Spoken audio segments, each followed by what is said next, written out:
제가 잠깐 기도하고 우리 같이 말씀 나누겠습니다. 사랑의 아버지 하나님 감사합니다. 오늘도 주일 저녁을 맞이하여서 하나님 앞에 예배하게 하시니 감사합니다. 우리가 예배하는 모든 공간에서 주님을 바라보게 하시고 주님께 집중할 수 있도록 주님께서 은혜를 더하여 주시옵소서. 특별히 우리 이재현 형제 주님 돌보셔서 이렇게 신앙생활하게 하시고 또 군입대하는 전날까지 교회에서 봉사하고 하나님께 예배할 수 있게 하시니 감사합니다. 하나님이 재현이를 돌봐주시고 이 재현 형제가 있는 그곳에 하나님이 함께 계심을 늘 경험하며 하나님을 의지하며 살아가는 귀한 형제 되게 하여 주옵소서.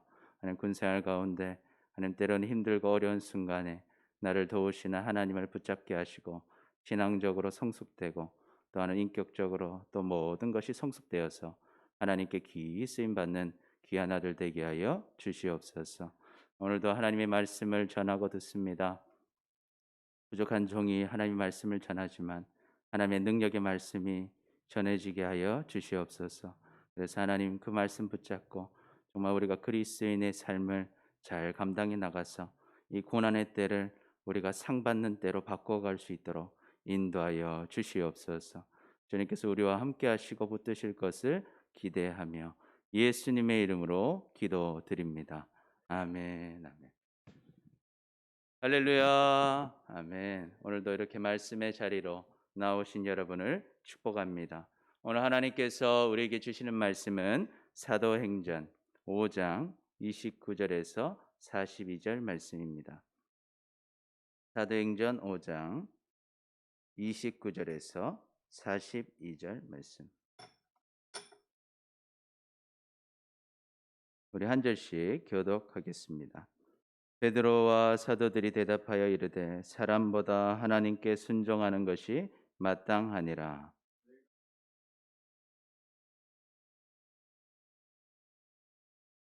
이스라엘에게 회개함과 제사함을 주시려고 그의 오른손으로 높이사 임금과 구주로 삼으셨느니라.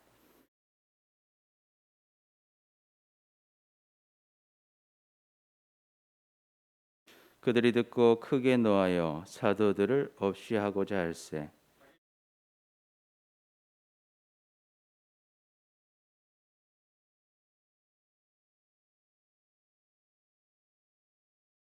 말하되 이스라엘 사람들아 너희가 이 사람들에게 대하여 어떻게 하려는지 조심하라.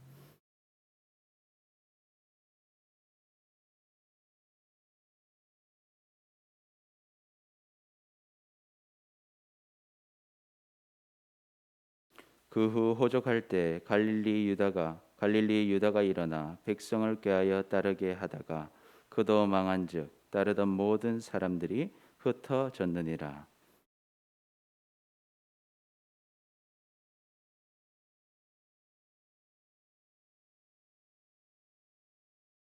만일 하나님께로부터 났으면 너희가 그들을 무너뜨릴 수 없겠고 도리어 하나님을 대적하는 자가 될까 하노라 하니.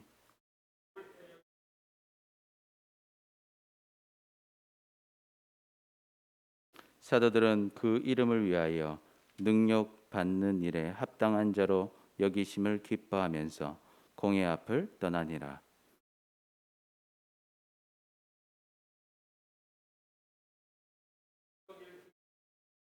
아멘, 아멘. 오늘 말씀의 제목은 교회의 능력, 우리 다섯 번째 시간으로 정체성이라는 말씀입니다. 정체성. 여러분은 여러분을 누구라고 생각하십니까? 자기가 자신이 어떤 사람이다라고 생각하는 것, 우리는 그것을 정체성이라고 합니다. 여러분의 정체성은 무엇입니까? 베드로와 사도들은요, 자신이 누구인지 분명하게 알고 있었습니다. 그래서 그들의 정체성을 보여주는 본문이 바로 오늘 29절에서 32절 말씀입니다. 그들은 자신을 어떻게 설명하고 있습니까? 29절 보니까 베드로와 사도들이 대답하여 이르되 사람보다 하나님께 순종하는 것이 마땅하다. 자신들은 사람이 아니라 하나님께 순종하는 사람이다. 그리고 30절 보니까 너희가 나무에 달아 죽인 예수를 우리 조상의 하나님이 살리시고 이스라엘에게 회개함과 죄 사함을 주시려고 그를 오른손으로 높이사 임금과 구주로 삼으셨느니라.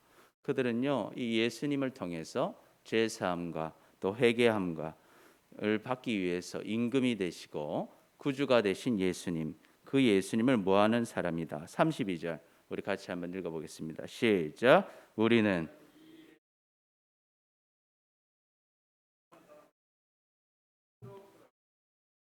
아멘. 그래서 이 제자들은요 고백합니다. 자신들은 누구다? 사람에게 순종하는 사람이 아니라 하나님께 순종하는 사람이며, 그리고 나를 위해 죽으시고 부활하셔서 회개하게 하시고 제 사함을 주시는 예수 그리스도, 그분을 증거하는 증인이다라고 고백하는 것입니다. 여러분, 우리는 누구입니까? 우리도 똑같이 그 예수 그리스도를 증거하는 증인인 줄 믿으시기를 축복합니다. 아멘. 그래서 우리는 이 증인으로서의 정체성을 잊어버려서는 안 됩니다. 그리고 이 정체성에 맞는 삶을 살아가야 합니다. 그래서 이 예수님의 증인에게 주신 능력, 그리고 예수님의 증인이 누리게 되는 그 은혜를 다 누리시기를 축복합니다. 그래서 오늘 말씀을 통해서 우리의 정체성을 다시 한번 기억하고 그에 합당한 삶을 살아가므로 우리의 모임인 이 교회가 하나님의 능력을 나타내는 교회로 나아갈 수 있기를 축복합니다. 자, 그렇다면 예수 그리스도의 증인이 누리는 어떻게 살아가야 할까요? 예수 그리스도의 증인이 누리는요, 첫 번째, 우리 같이 한번 읽어보겠습니다. 시작. 화가 날 때 조심해야 합니다. 우리는 화가 날 때 조심해야 됩니다. 우리는 화내는 일이 아니라 선한 일에 쓰임을 받아야 합니다. 우리 33절을 같이 한번 읽어보겠습니다. 시작. 그들이 듣고 크게 노하여 사도들을 없이 하고자 할세. 오늘 사내들인 공의에 모인 지도자들이요, 자신이 이제 예수님의 증인이다라고 말하는 이 사도들의 모습을 보면서 무엇이 일어났습니까? 이 분노가 일어났어요. 화가 났습니다. 그래서 어떻게 합니까? 사도들을 죽이려고 한다는 것입니다. 죽이려고 했습니다. 그런데 그때 화를 내고 있는 지도자들에게 한 사람이 일어나서 말을 합니다. 그 사람이 누굽니까? 바로 율법 교사 가말리엘이었습니다. 이 가말리엘이라는 이름은요, 하나님의 상급이라는 뜻인데요, 그 당시에 대랍비였던 이 힐렐의 손자였습니다. 보통 우리 랍비라고 하는 것은 이제 나의 선생이라는 뜻인데요, 그래서 율법을 가리키는 사람 보고 랍비라고 했습니다. 그런데 그 중에서 지금 탁월한 학자 7명에게만 붙이는 명칭이 있는데 라반이라는 호칭이 있습니다. 이건 무슨 뜻이냐면 우리의 선생이라는 칭호입니다. 7명만 받게 되었는데 그 중에 한 명이 바로 이 가말리엘이었습니다. 그는 학식과 지혜가 높았고 명성이 있었습니다. 백성들에게 존경을 받았죠. 그리고 한 1,000명 정도의 제자가 있었는데 우리가 아는 사도 바울, 그리고 스데반과 바나바도 그의 제자였다고 알려지고 있습니다. 그런데 성경은 오늘 이 가말리엘에 대해서 어떤 사람이라고 기록하고 있습니까? 34절 보니까 바리새인 가말리엘은 율법 교사로 모든 백성에게 존경을 받는 자다라고 기록하고 있죠. 이런 가말리엘이 딱 공회 중에 일어납니다. 그래서 사도들 잠깐 나가라고 합니다. 그리고 뭐라고 말합니까? 우리 35절 같이 읽어보겠습니다. 시작. 말하되 이스라엘 사람들아, 너희가 이 사람들에게 대하여 어떻게 하려는지 조심하라라고 얘기해요. 조심하라. 가말리엘은 하나님을 믿는 이스라엘 지도자들에게 사도들을 어떻게 대할지에 대해서 무엇하라? 조심하라. 조심하라고 말하고 있습니다. 그러면서 두 가지 예를 들어줍니다. 첫 번째 예는요, 이 드다에 대한 얘기예요. 36절에 보니까 이전에 드다라는 사람이 일어났습니다. 그래서 스스로 자기를 이렇게 막 선전해서 400여 명이나 드다를 따라다녔어요. 그런데 드다가 죽고 나니까 따르던 사람들이 어떻게 됐다는 거예요? 다 흩어지더라는 거예요. 그래서 그 사람이 거짓이라는 것이 드러났다 하는 것입니다. 그리고 두 번째는 뭐냐면 갈릴리의 유다에 대한 이야기입니다. 37절에 보니까 이 호족할 때 갈릴리 유다라는 사람이 일어났습니다. 그래서 백성들이 다 이 유다를 따라다녔어요. 그런데 막상 유다가 잘 안 되고 망하게 되니까 사람들이 다 흩어지더라는 거예요. 그래서 이 하나님이 세우지 않은 자들은 결국 어떻게 된다는 거예요? 다 흩어지더라는 것입니다.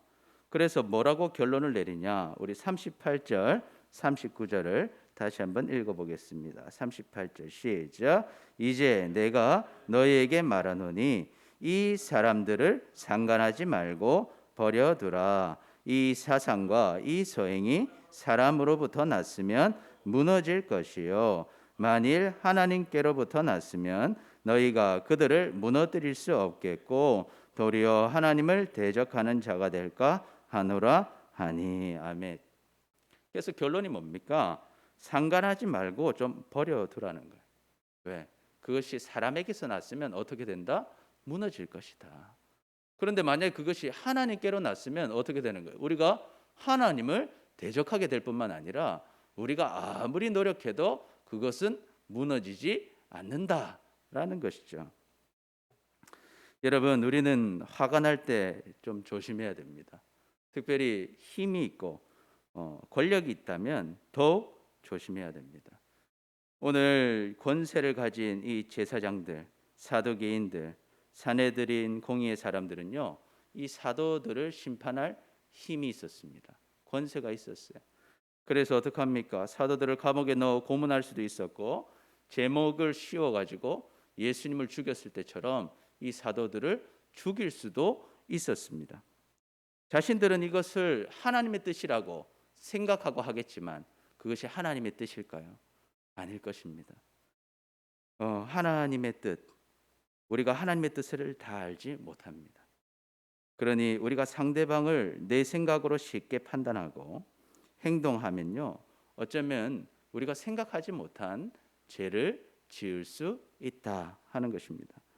그래서 우리가 볼 때는 분명히 잘못된 일 같은데 그 일들을 통해서 하나님께서 일하실 수 있습니다. 또 우리가 볼 때는 잘한 일 같은데 하나님이 보시기에는 그것을 잘못된 것으로 여기시고 폐하실 수도 있다 하는 것입니다. 그러니 우리가 어떤 것을 판단하고 행동하기 이전에는요, 반드시 이것이 하나님의 뜻인지 우리가 조심해야 되는 거예요. 주의 깊게 생각하고 신중하고 조심하게 기도하면서 행동해야 하는 것입니다. 여러분, 성경은요, 이 어떤 사람이 지혜로운 사람인지 또 어떤 사람이 복을 받는 사람인지 우리에게 잘 보여줍니다.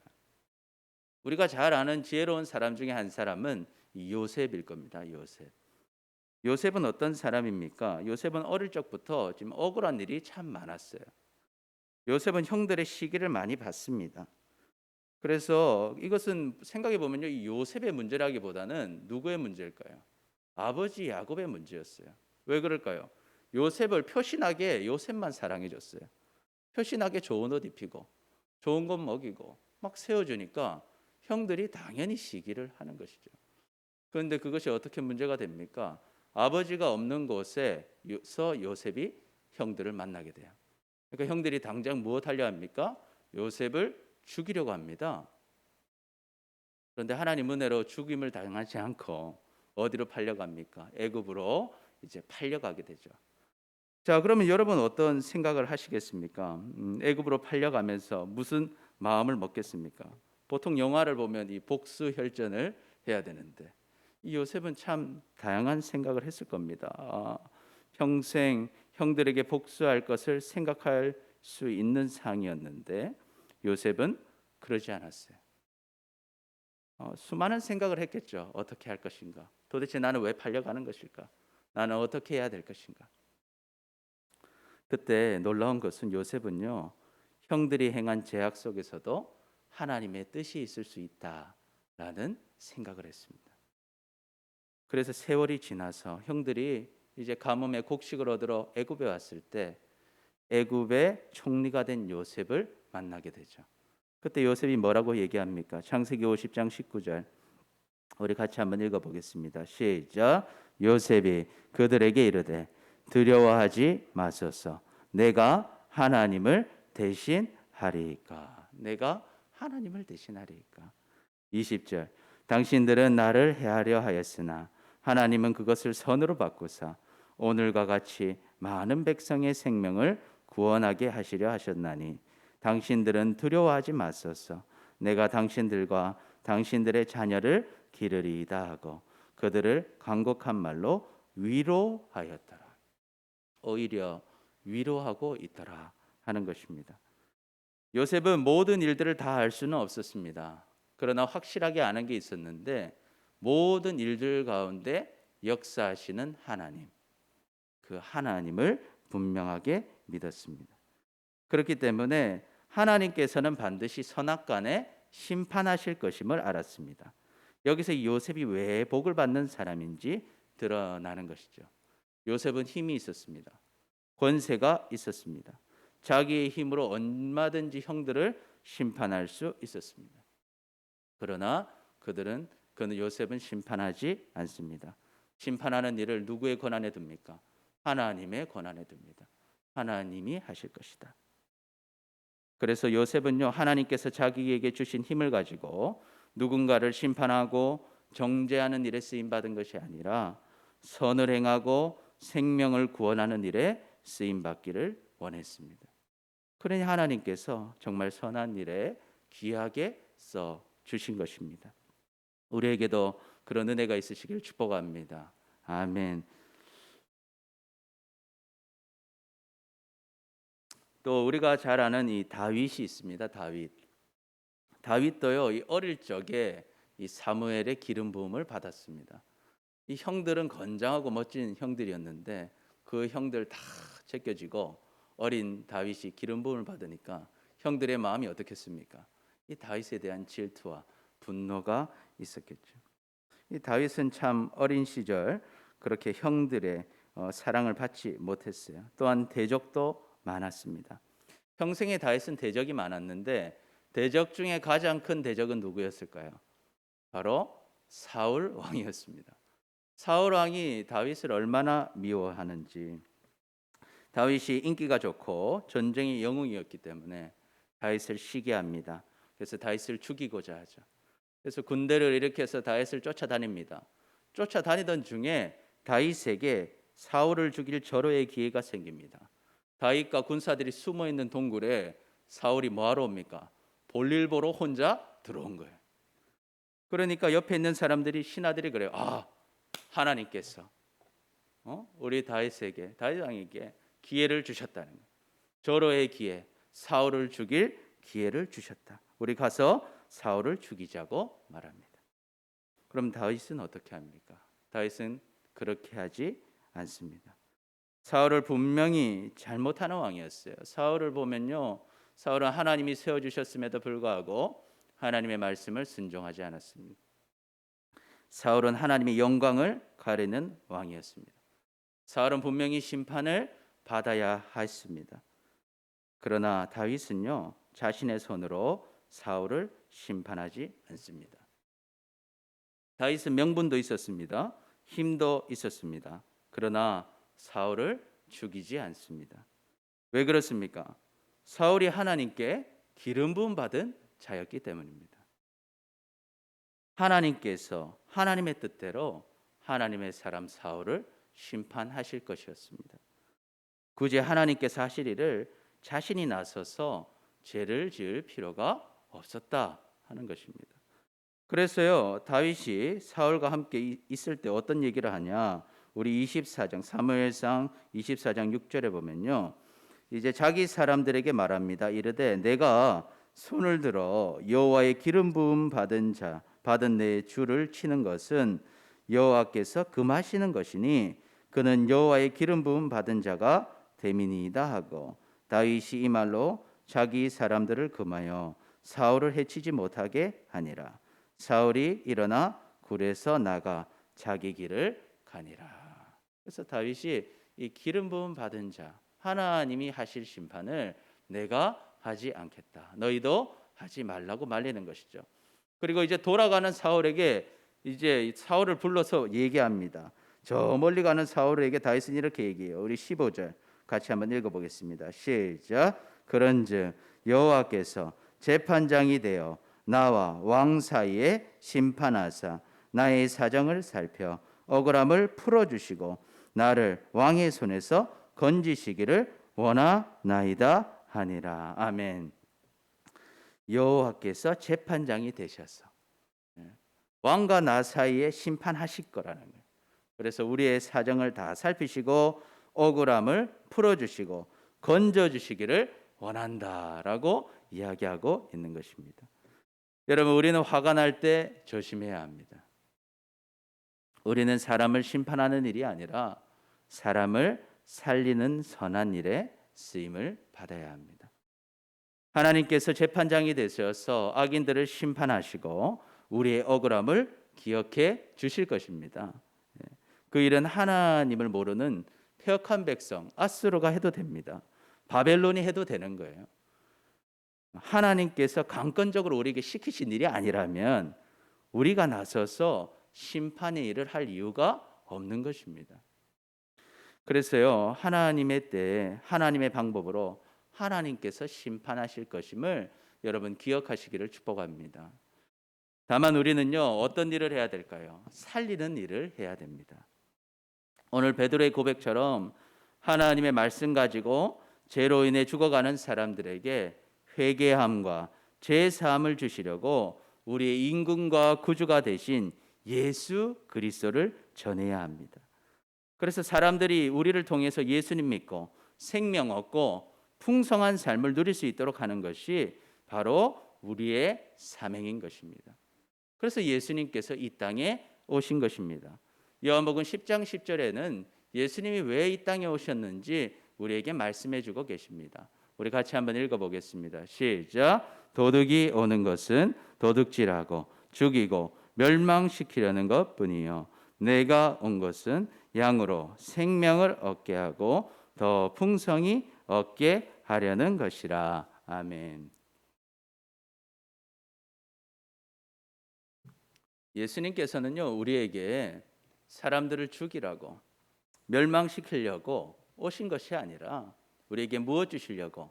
생명 주시려고, 그리고 우리를 풍성히 하게 하시려고 우리에게 오셨고 우리를 그 예수님의 증인으로 부르신 것입니다.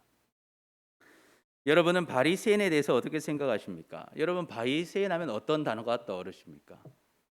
화 있을진저 아니십니까? 바리새인.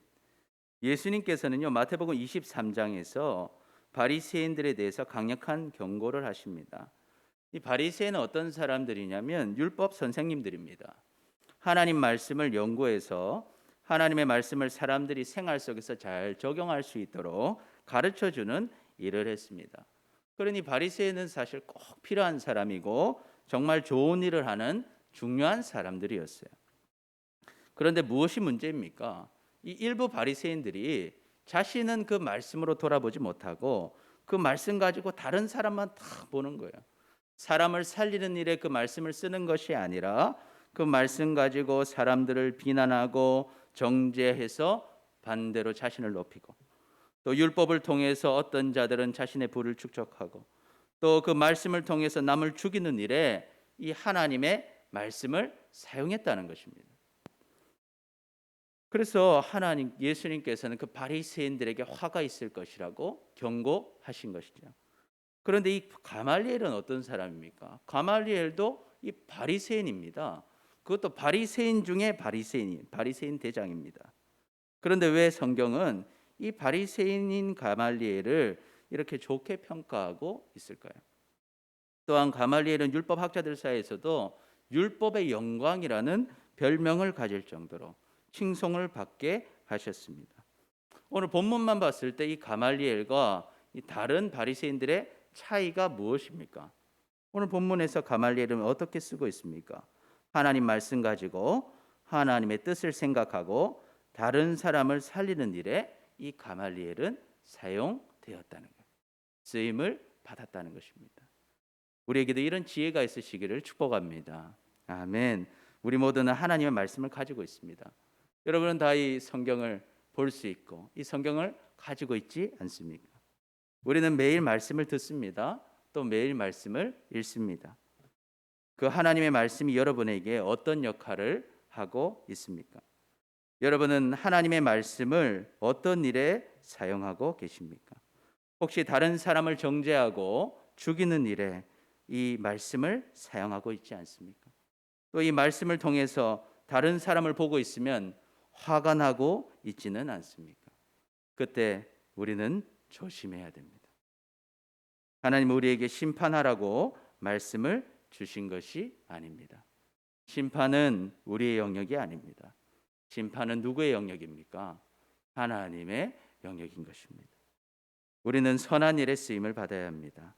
그러니 우리는 그리스도의 복음을 통해서 사람을 살리고 사람을 회복시키고 회개시켜서 하나님의 생명과 풍성한 삶을 누리게 하는 예수 그리스도의 구원 사역에 여러분이 쓰임 받으시기를 축복합니다. 아멘. 그때 우리가 하나님의 능력을 경험하고 교회의 능력을 나타내게 될 것입니다. 화가 날 때 행동을 조심하고 선한 일에 쓰임을 받아서 교회의 능력을 나타내는 우리 모두가 되시기를 축복합니다. 아멘. 그러면 둘째로 예수 그리스도의 증인인 우리는 어떻게 살아야 할까요? 우리 같이 한번 읽어보겠습니다. 시작. 능력을 당할 때 기뻐해야 합니다. 예수 그리스도의 증인인 우리는요, 능력을 당할 때 기뻐해야 합니다. 우리 40절을 같이 한번 읽어보겠습니다. 시작. 그들이 옳게 여겨 사도들을 불러들여 채찍질하여 예수의 이름으로 말하는 것을 금하고 노으니. 아멘.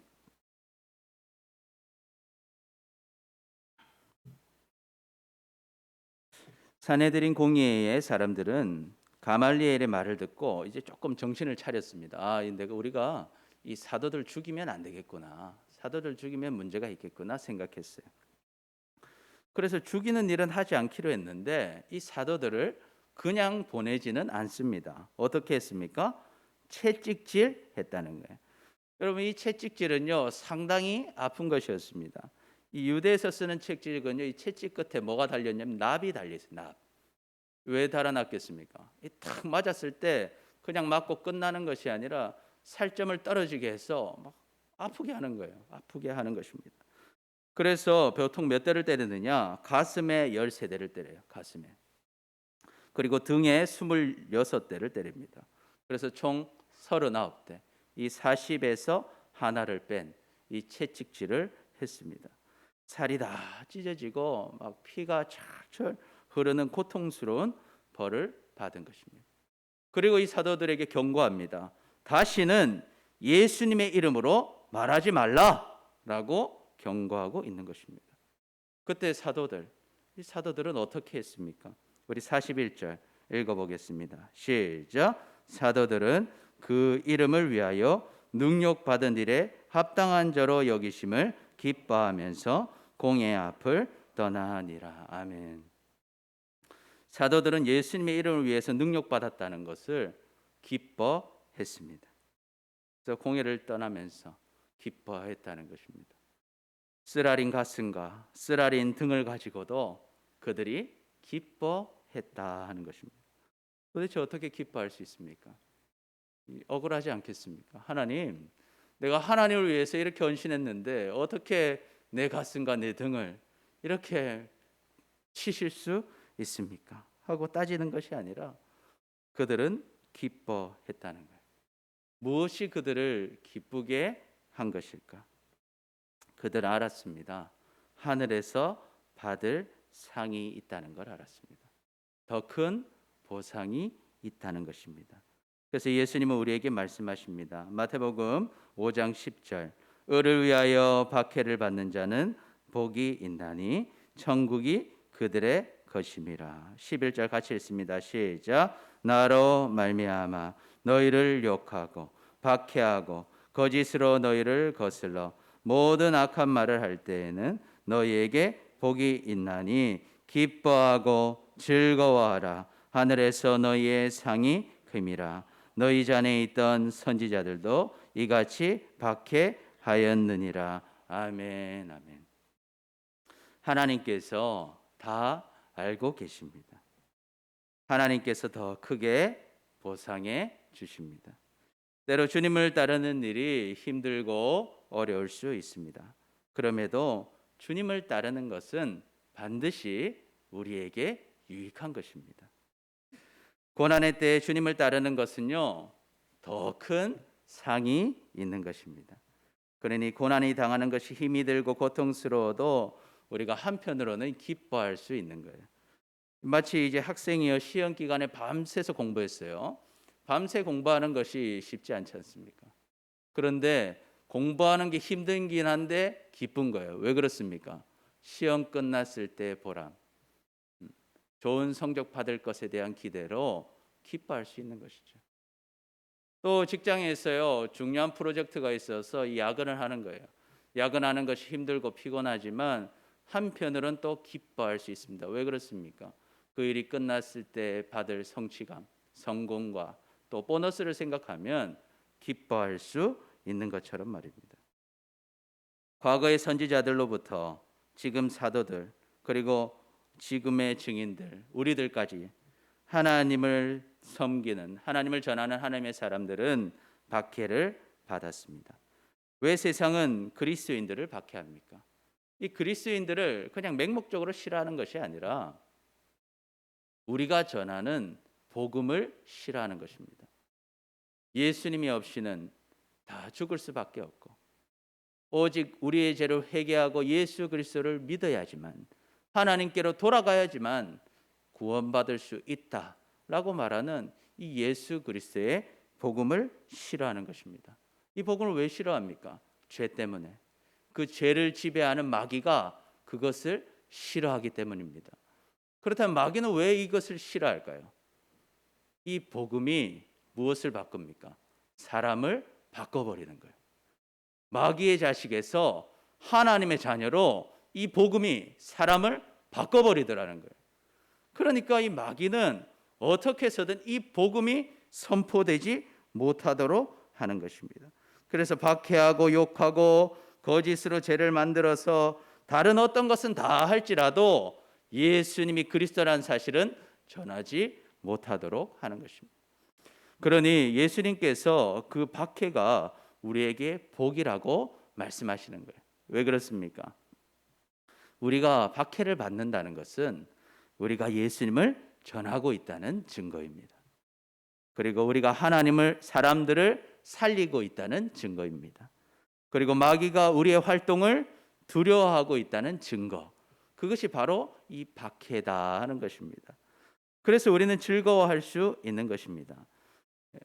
베드로는요, 우리에게 이런 말씀을 전해줍니다. 우리 베드로전서 2장 19절 우리 같이 한번 읽어보겠습니다. 시작. 부당하게 고난을 받아도 하나님을 생각함으로 슬픔을 참으면 이는 아름다우나. 아멘. 여러분, 하나님이 다 아십니다. 우리의 고난도 우리의 마음도 다 아십니다. 우리가 부당하게 고난을 당해도 너무 억울해하지 않고 하나님을 생각하고 슬픔을 참으면 하나님께서는요, 그것을 아름다움으로 반드시 보상해 주십니다. 멋지게 만들어 주신다는 거예요. 그런데 우리가 이 고난을 당하고 박해를 당할 때 조금 주의해야 할 것도 있습니다. 어떤 것이냐? 정말 우리가 지금 고난받는 것이 예수님의 복음을 전하고 그리스도인의 증인으로 살아서 받는 것인지, 아니면 무엇으로 받는가? 나의 죄 때문에, 나의 욕심 때문에, 나의 악함 때문에 고난을 당하는 것은 아닌지 조금 점검해 볼 필요는 있다 하는 것입니다. 그래서 20절에 이렇게 말합니다. 같이 읽어봅니다. 시작. 죄가 있어 매를 맞고 참으면 무슨 칭찬이 있으리요? 그러나 선을 행함으로 고난을 받고 참으면 이는 하나님 앞에서 아름다우니라. 아멘. 그러니 우리가요, 고난을 당할 때 내가 고난을 받는 이유가 무엇인지 잘 생각해 보아야 합니다. 만약에 내가 고난 중에 있는데 이것이 나의 죄 때문이라 하는 것을 우리가 깨닫게 된다면 어떻게 해야 되겠습니까? 즉시 회개하고 하나님께로 돌아가야 가야 하는 것입니다. 고난 중에 있다면 자신을 돌아보고 하나님께 나아가야 하는 것입니다. 자, 그렇다면 우리가 죄로 인한 고난, 그 고난은 의미가 없는 것인가? 허망한 것인가? 우리가 생각할 수 있습니다.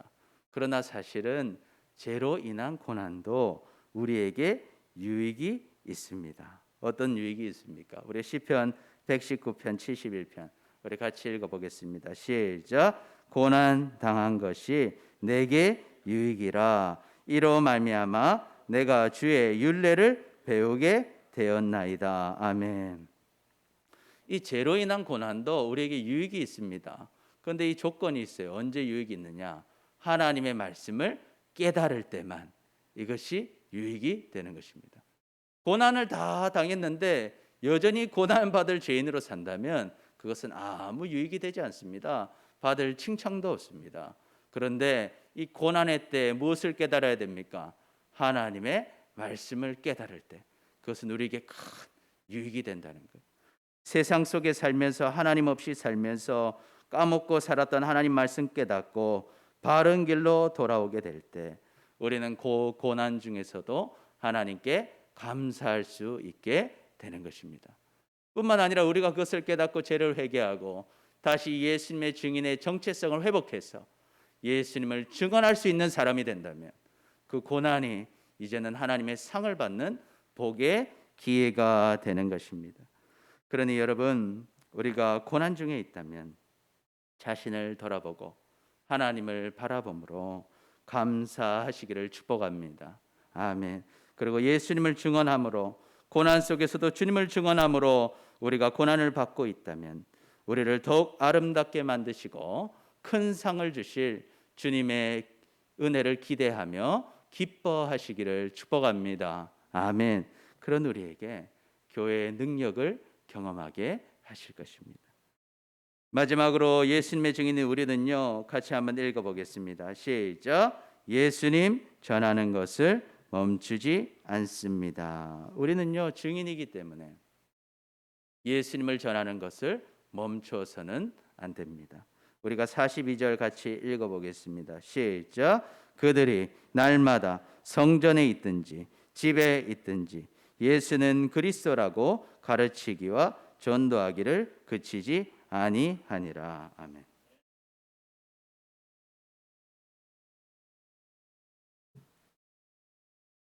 어떤 일이든지 이 맡은 일을 완수하는 것, 그것은 참 쉽지가 않습니다.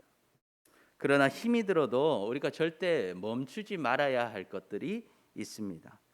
상황이 나빠도 반드시 해야 하는 일이 있다 하는 것입니다.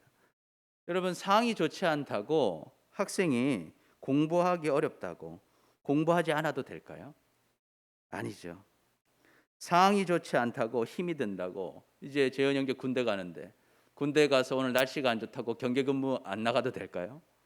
안 되는 것입니다. 그리고 상황이 좋지 않다고 힘들다고 이 직장인인데 출근하지 않아도 될까요? 아니죠. 아무리 힘들어도 해야 하는 일이 있는 것입니다. 왜 그렇습니까? 그것을 하지 않으면요, 그 사람의 정체성이 없기 때문입니다. 여러분, 공부하지 않으면 학생입니까? 아닙니까? 아니에요. 공부 안 하면 학생이 아닙니다. 왜? 공부하는 사람을 학생이라고 합니다. 여러분, 경계를 서고 근무하지 않는 사람이 군인입니까? 아니죠. 경계하고 나라를 지키는 것이 군인인 것입니다. 직장에 다니지 않는 사람을 직장인이라고 합니까? 아니죠. 직장에 다니기 때문에 그 사람은 직장인이 되는 것입니다. 여러분, 코로나로 인해서 이제 예수 믿는 사람들이 비난을 많이 받고 있는 상황 속에 있습니다. 이것은 우리 모두의 좀 실수가 있고 잘못이 있었습니다. 그럼에도 우리는 잘못할지언정 예수 그리스도의 진리가 변하는 것은 아닙니다. 그럼에도 우리는 예수님을 전해야 하는 것입니다. 왜 그렇습니까? 우리가 예수님의 증인들이기 때문입니다. 그런데 상황이 어렵다고 예수님을 증거하지 않고 예수님을 증거하는 것을 멈춰버리는 순간부터 우리는 이제 정체성이 흔들리는 거예요. 성경에서 약속되어 있는 이 증인들에게 주는 하나님의 능력이 사라지게 되는 거예요. 잃어버리는 거예요. 그러니 우리가 증인의 삶을 멈추지 마시기를 축복합니다. 아멘. 그렇다면 우리는 무엇을 증거해야 합니까?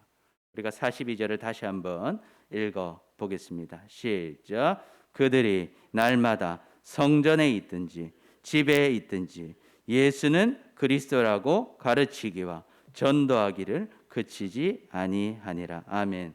우리는 예수는 그리스도다 하는 사실을 증거해야 합니다. 여러분, 그리스도는 무슨 뜻입니까? 그리스도 구원자. 그리스도는 구원자라는 뜻입니다. 원래 이 그리스도라는 말은요, 기름 부음 받은 자라는 말이었습니다. 아까도 이 사울 보고 기름 부음 받은 자라고 얘기했지 않습니까? 우리는 이것을 히브리어로 메시아라고 합니다. 그래서 메시아, 그리스도, 구원자, 이것은 같은 말입니다. 그래서 이것은 직책을 말하는 것인데요, 하나님께서 이 하나님의 사람을 통해 기름을 부어 만든 직책, 그것이 바로 이 그리스도입니다. 이 세 가지 직책이 있는데요, 첫 번째 뭡니까? 선지자, 제사장, 왕. 이 세 직책은 하나님께서 기름 부음 부으셔서 세우시는 직책인 것이죠. 선지자는 무슨 일을 합니까? 하나님의 말씀을 사람들에게 들려줘요. 제사장은 무슨 일을 합니까? 죄를 용서받을 수 있도록 이 제사를 드려주는 거예요. 또 왕은 무슨 일을 합니까? 하나님의 말씀대로 사람들을 인도하고 통치하는 역할을 하는 것입니다.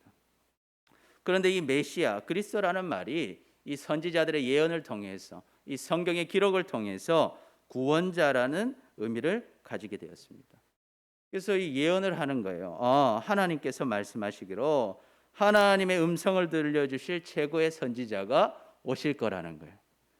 그리고 여러분의 죄를 다 용서해 주실 최고의 제사장이 오실 거라는 것입니다. 그리고 여러분을 다스릴 최고의 왕이 오실 거라는 거예요. 그분이 누구다? 그리스도가 오실 거라는 거예요. 그분이 누구십니까? 예수 그리스도신 것입니다. 또한 성경은 예언합니다. 그 그리스도는 어떻게 오시는가? 여자의 후손으로 오실 것이다. 그 그리스도는 다윗의 자손으로 오실 것이다. 그 그리스도는 베들레헴에서 태어나실 것이다. 그리스도는 우리의 죄를 대신 지고 돌아가실 것이고 죽음을 이기실 것이다. 그분이 누구십니까? 예수 그리스도라는 것입니다. 그래서 사도 바울이 우리에게 분명하게 선포합니다. 로마서 10장 9절 같이 읽어보겠습니다. 시작. 내가 만일 내 입으로 예수를 주로 시인하며 또 하나님께서 그 죽은 자를 가운데서 살리신 것을 내 마음에 믿으면 구원을 받으리라. 아멘. 예수님을 주로 고백하고 죽은 자 가운데서 살아나신 그 예수님을 우리 마음에 믿으면 우리가 구원을 받는다는 것입니다.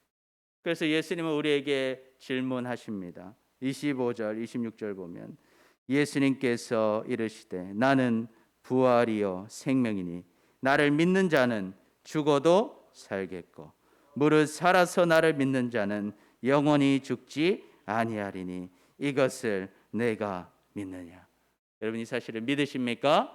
아멘. 그리고 27절 같이 한번 읽어보겠습니다. 시작. 이르되 주여 그러하외다. 주는 그리스도시요 세상에 오시는 하나님의 아들이신 줄 내가 믿나이다. 아멘. 여러분 예수님께서 우리의 부활이시고 우리의 생명이십니다. 예수님이 우리의 주인이십니다. 예수님께서 우리의 그리스도이십니다. 예수님께서 우리의 하나님이십니다. 그러니 예수님께만 구원이 있습니다. 예수님께만 생명이 있습니다. 예수님께만 승리가 있는 것입니다. 여러분 이것은 상황과 여건이 변한다고 해서 변하는 것이 아닙니다. 예수님 없이는 생명도 없고 은혜도 없고 승리도 없는 것입니다. 그래서 우리는 힘들어도 날마다 이 예수님을 전해야 합니다. 성전에서 집에서 가족들에게 자녀들에게 예수님이 그리스도이심을 가르쳐야 합니다. 그리고 밖에서도 예수님이 그리스도임을 전해서 그들이 구원받을 수 있도록 전도해야 하는 것입니다. 상황이 어렵고 힘들어도 증언하는 일을 멈추지 말아야 합니다. 그러면 우리를 통해서 일하시는 하나님의 능력을 경험하게 되는 것입니다. 교회의 능력이 무엇인지 우리가 예수님을 확신하고 증언할 때 알게 되는 것입니다. 사도 바울은요, 이제 생을 마감하면서 사랑하는 제자 디모데에게 이렇게 권면합니다. 디모데후서 4장 1절부터 제가 한번 읽어보겠습니다. 하나님 앞과 살아있는 자와 죽은 자를 심판하실 그리스도 예수 앞에서 그가 나타나실 것과 그의 나라를 두고 엄히 명하노니 너는 말씀을 전파하라. 때를 얻든지 못 얻든지 항상 힘쓰라. 범사의 오래 참음과 가르침으로 경책하며 경계하며 권하라. 때가 이르니 사람이 바른 교훈을 받지 아니하며 기가 가려워서 자기의 사욕을 따를 스승을 많이 두고 또 그 길을 진리에서 돌이켜 허탄한 이야기를 따르리라. 그러나 너는 모든 일에 신중하여 고난을 받으며 전도자의 일을 하며 내 직무를 다하라. 전제와 같이 내가 벌써 부어지고 나의 떠날 시각이 가까웠도다. 나는 선한 싸움을 싸우고 나의 달려갈 길을 마치고 믿음을 지켰으니 이제 후로는 나를 위하여 의의 면류관이 예비되었으므로 주 곧 의로우신 재판장이 그날에 내게 주실 것이며 내게만 아니라 주의 나타나심을 사모하는 모든 자의 계도니라. 아멘. 여러분, 하나님은 살아계십니다. 그리고 우리를 사랑하십니다. 여러분, 우리는 누구입니까? 우리는 예수님을 증언하는 증인들입니다.